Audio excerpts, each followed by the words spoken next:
是一年寒冬腊月天，也到了灵岩吃冰块挂奶爸的季节。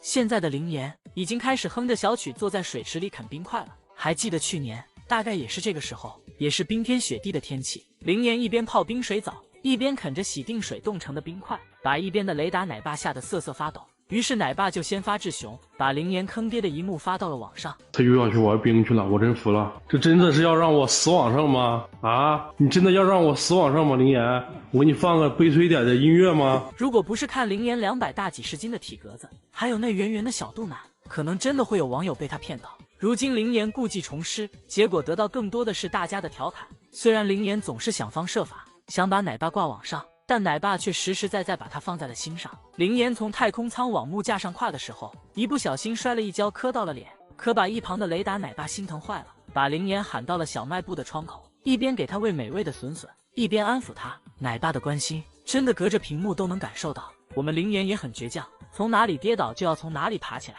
第二次灵岩就轻轻松松的从太空舱跨到了木架上。前一段时间栾川出血，因为雪太小，温度也不够低，所以雪一落到地面就化了，根本存不住。奶爸为了自家熊孩子能玩上雪，便提着小桶，拿着铁锹，跑到山上把雪一点一点的收集起来。奶爸的手肉眼可见冻得通红，收集满了一小桶，奶爸便一路小跑回家，生怕跑慢了雪就化了。灵岩和麦麦看到雪玩的也很开心，即便是灵岩没有火出圈的时候，灵岩也被照顾得很好。那时的灵岩无人问津，现场没有游客，十分的冷清。灵岩和麦麦也被养得白白胖胖的。灵岩贪玩不吃饭，奶爸就提着桶追着喂，所以灵岩这活泼的性格跟饲养员的疼爱和陪伴有着分不开的关系。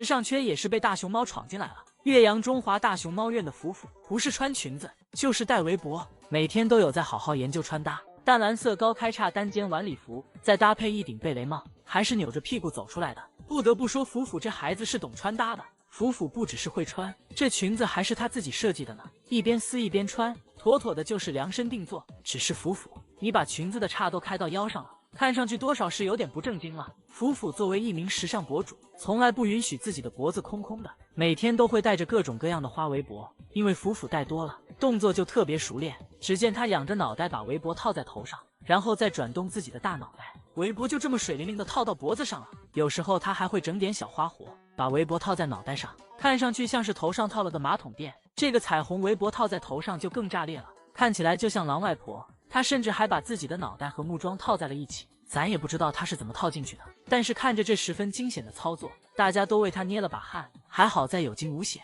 他自己把脑袋抽出来了。福福有时候还会整点文艺的，拿着丝带跳个古典舞，这小模样整得还挺唯美，很难不怀疑他是在模仿身穿汉服给他跳舞的小姑娘。看福福当时的表情就知道他被小姑娘惊艳到了。没有围脖时候的福福就把轮胎套在头上，而且还是他喜欢的单肩胯。福福玩轮胎也会自己给自己上难度，先套在头上一个，再依靠强大的臂力爬上秋千，动作干净又利落，妥妥的就是一个体操小天才。大家都很好奇，福福的整活套路和灵岩有点像，想知道他俩是不是有什么关系。他俩确实是有点关系的。福福和灵岩是幼儿园的同班同学，只不过福福主修的是服装设计，而灵岩主修的是声乐。生娃后的小新首次亮相，现身四宝科学公园，和七仔阿宝做起了邻居。小新对这个安排貌似不太满意，刚出场就骂骂咧咧，那是骂完左邻骂右舍，小嘴嘟嘟囔囔的，听这声就知道骂的挺脏。小新内心 OS： 这都是给我安排的什么邻居？左边一个黄毛，右边一个扳手耳，看着都不像什么好熊熊。虽然小新骂的挺脏，但七仔和阿宝全程都是乐呵呵的，心想这美女的声音就是好听啊。小新骂得越大声，七仔就越是想靠近，最后趴在交流窗口上，静静地看着小新不断输出。后来小新走开了，七仔还很失落，一直坐在那里等小新。小新还是一如既往的活泼，拆完大树就去拆木架，简直就是整活小能手。虽然小新已经当了妈妈，她依然很注重自己的形象管理，拿一块木头当梳子，认认真真的给自己梳洗打扮。还记得小新当山大王的时候，每天都会早起2个小时去巡视自己的山头，走到陡峭的地方，小新还知道倒着下坡，可以说他是一个勤勤恳恳的山大王。据说曾经有只猴子偷了小新的苹果，被小新追杀了半个山头。后来小新去生娃了，就把山头交给了强生管理，结果强生巡山5分钟就要休息2小时。小新有个外号叫南瓜公主，看着她抱着南瓜大口吃的模样，感觉真的好满足。小新是熊猫界有名的吃播一姐，看他吃什么都感觉很有食欲，但无奈饲养员给的实在太多了，他经常吃笋笋累到叹气，吃不完根本吃不完。小新吃的多，拉的也多，别的小熊都是拉青团，小新直接拉青蛇。我们的小新长得这么好看，他生的宝宝也一定很好看，好期待小新宝宝展出的那天呀！一种感情叫做圆润和花花，圆润对花花的爱可以说是虽非亲生却胜似亲生，因为成功妈妈身体不好，在花花和叶子9个月大时，便分别交由圆润和艾丽2位干妈照顾。当花花出现在圆润院子里的第一天，圆润便欣然接受了她。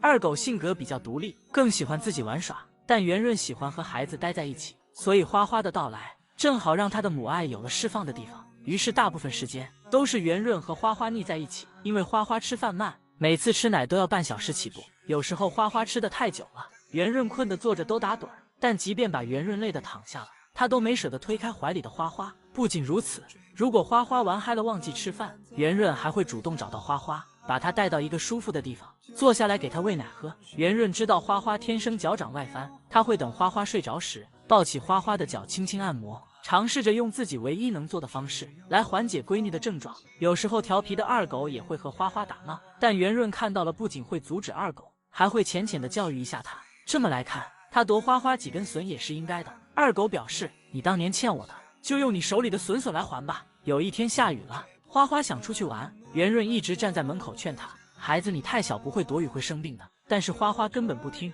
那是硬着头皮也要往外走。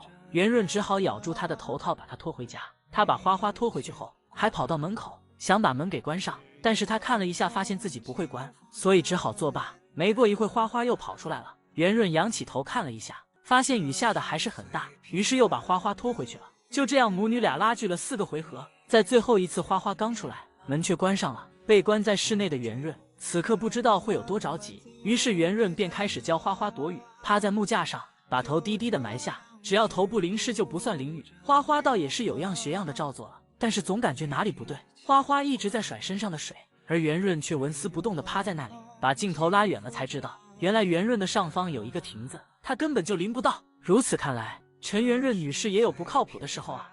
这笑容别致的小熊就是飞云同父同母的亲哥哥奥运，因为他出生在2008年8月8日，恰逢北京奥运会开幕仪式，有着非凡的纪念意义，所以就取名奥运。奥运如今生活在神农架关门山景区，这里简直可以说是大自然的天然氧吧。奥运的院子就在山脚下，真的又大又漂亮，一眼望去满眼都是绿色，简直是视觉上的享受。而且奥运院子里还有一个超大的活水泳池，这样豪华的配置，可以想象大熊猫生活在这里会有多快乐。如今的奥运已经16岁了，看起来依旧白白胖胖奶乎乎的，足以见得奥运身心健康，被照顾得很好。因为有这么大的院子需要奥运管理，奥运园长每天可忙了，给小树修剪树枝这种事都是他亲力亲为。他还特别喜欢和饲养员互动，扒着围墙伸着小手，还想和饲养员击掌。奥运的隔壁住的是他的心上熊运运，运运是北洞影后徐萌萌的亲妹妹，也就是萌兰的亲小姨，两小只从小就生活在一起，可以说是青梅竹马。